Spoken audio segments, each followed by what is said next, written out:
Hello and welcome to another video. In today's video we are going to be getting back on the 1960 Bolens Ride-a-matic project. Now today we're going to have a look at how we're going to go forward with this project, and I'll explain why there's practically another tractor behind me.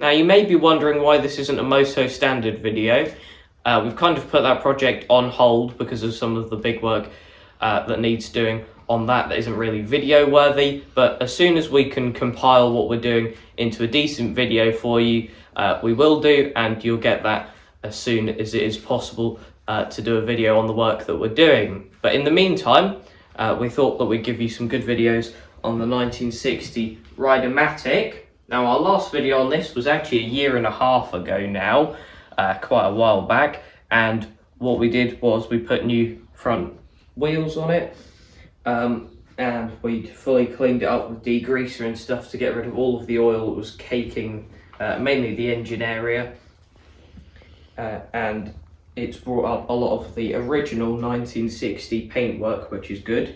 There is some bits where there's still more cleaning up to do because there's quite a bit of like tar-like substance, mainly on the steering stuff. But after those 3 videos that we did a year and a half ago, we said that we would put this into storage and put releasing agent on it periodically while it's in storage, and also look for parts. So with those 2 missions, firstly we did put releasing agent on it periodically, and things like the button on the Versamatic now actually move, which is very good. And then the second one, searching for parts, as you can see, we've got a table of parts there and a spare chassis here, so I'd say we did pretty well with the parts mission too. Now we got this large array of parts from 2 people, which are some of our Bolens friends here in the UK, Chris and Andrew, so thank you to you both for helping us out with these parts. Now I'll go through the large array of things that we've got here, starting with the big one, which is this chassis, which has all of the steering parts still on it, the front axle, differential, and a few other bits and bobs. But a lot of the parts on the table here would have come from this tractor when it was complete. Now on the table we have this pair of rear fenders. Got this, which is actually a Cub Cadet part. This is for the rear lift, which this is very similar to the one that's on the Rideamatic. However, the Cub Cadet ones are slightly different. This will go on one of our Cub Cadet originals whenever we get round to doing those. Back there you can see there's a spare hood part, although we only have the top part, we don't have the front grille part spare, but that should be fine for this tractor. Now in this box we've got even more things, so I'll just kind of pull each thing out. This is the PTO engagement lever, which is very handy because our one doesn't actually have the rubber knob, so we can nick that off this one. As you can see on there, it's just metal rods sticking up at the moment. Then we've got a pair of foot pegs. This is a back panel for the back of the chassis, which we don't actually need for this Rideamatic. However, one of our other Rideamatics that needs restoration needs one of those, so that's handy. We've got this, which is actually a homemade tow hitch, but it's actually quite smart how this mounts onto the back panel, so you never know, we might end up using that in future. Here we have spare Versamatic lever, and that's a choke or throttle cable. Then here we have a spare Versamatic pulley, which is quite good. And there is one more thing in here, but we're not fully sure what it goes on to. It's this, which looks kind of like an oil fill plug, but we're not fully sure where it would go on the tractor. So if anyone knows where this would go, then please do let us know in the comment section below. Then on this end of the table, we've got a spare lift lever, if people can stop driving past. It's like a flipping main road out there. Then there's a pair of rear fenders here, seat frame, and toolbox that goes on the back. We've had a quick move around. We've put the tractor up on our hydraulic bench here, and we've moved the chassis over to our fixed bench just to have it there as a reference. And in a minute we're going to have a look around this and see if there's any problems that we can spot immediately, just doing a quick assessment. But something that we'd like to try out for this project, I'll show you on the computer in a minute. Firstly, as you can see here, we've got an online copy of the owner's manual and parts list. It's quite interesting. On the back here, you can see there's no toolbox or mud guards, so that was probably an optional extra, because it looks like that was quite a common thing to do from the manufacturers. I think Cub Cadet and possibly Wheel Horse did a similar thing with their earlier models that were launched around the same time. But if we go to here, this is our spreadsheet we're going to be using, which is very basic, and it's got 3 pages. This one is just about details, so anything we do to the tractor, we're going to put the details here, like gapping or the spark plug gap, points, tyre pressures, any data stuff that we need to remember or would be helpful to remember, we're going to write down on here, so that we don't have to trust our memory or the video to remind us in future. Second page is a task list, so instead of using the whiteboard for this project, we're going to write them all down on the spreadsheet here, and we'll see how well that goes. We might have to use the whiteboard alongside it when we do the smaller modules and parts, but we'll see. And the third page is for parts, because a few of our followers suggested possibly keeping better track of how much we spend on our projects and timescales and stuff like that. So for the parts, we're going to be writing down each and every part we get, the part number for it, where we got it from, how much it cost, that kind of information. Because as you may remember from some of our previous videos, like the virtual track show video, we have a few of these Rideamatics that need a lot of work doing to them. So if we can write down all of the parts that we need and where we can get them from, then that will come in very handy for future projects.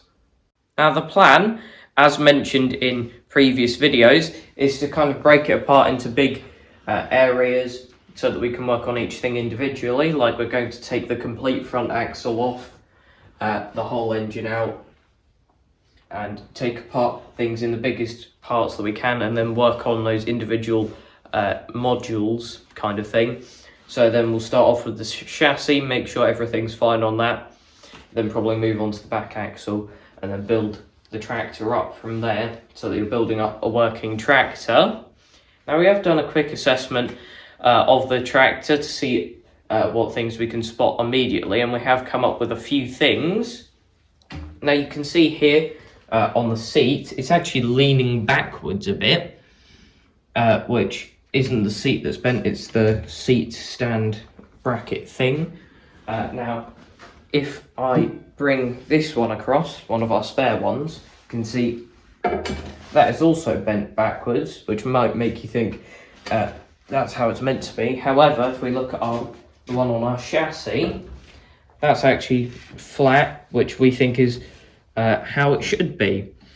So what we could do is move that across to our tractor, but this one does look worse than our one in terms of rust. So what we'll probably do is take that off and use it as a template to bend our one back to the shape it should be. Another thing we've noticed is how bad these rear tyres are getting. Now, we do like trying to keep the patina on this tractor, however I think that's going a bit far with the tyres. So we do actually have some new rear tyres that we can put on here, so that's a quick fix for that. Something that might be a bit more difficult is some wear that we have in the back axle and differential. Now there's a series of bronze bushes in here which should keep the wheels and axles still. However, if I move this up and down, you can see the bush on this side has a bit of movement in it, which isn't very good. And even worse on this side, there's absolutely tons of movement. You can see the wheel is moving a lot, which it shouldn't be able to do. It should just hold it still. So we're going to have to completely strip that down and put in new bronze bushes there. Now, as we move along, there's going to be even more wear to sort at the front, because first things first, you can see the wheel moves backwards and forwards a lot on the stub axle. That's simply sorted by a couple of washers, but it also moves this way too, which means there's wear either in the inside of the wheel or on the stub axle, because it's moving like that, not just side to side.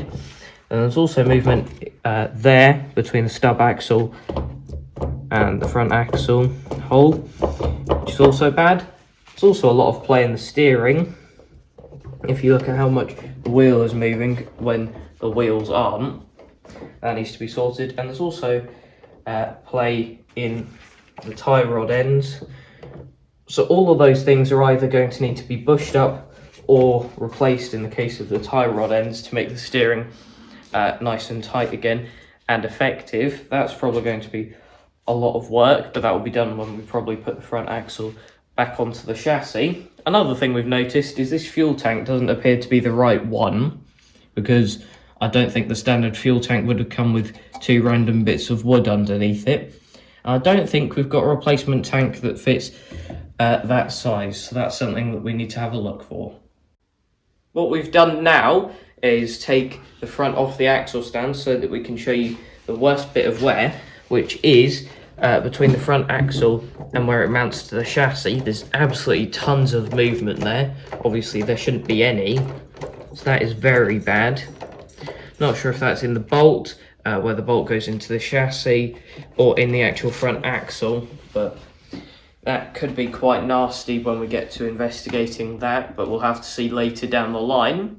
Speaking of investigation, we haven't done any into the engine, so that'll be a complete unknown when we get to it. However, as we did say in a previous video 18 months ago, it's got pretty much zero compression, which does possibly mean that it's got a stuck valve, but I'm sure there'll be plenty of work we'll need to do on this engine, seeing as it has been sitting for many years unused. We've now gone around the tractor again and wibble-wobbled anything that wobbles, and we found some more play, which is in this wheel here, or this pulley here, which has a bit of side-to-side movement, which actually corresponds to the same movement on our chassis here. There's movement in that too. And we looked in the owner's manual, and there's a couple of needle bearings in there, so that's what we'll need to get to fix that issue. So that should be straightforward, hopefully. Just a cool feature I wanted to show on this. Obviously this doesn't have a gear stick because there is no gearbox on this.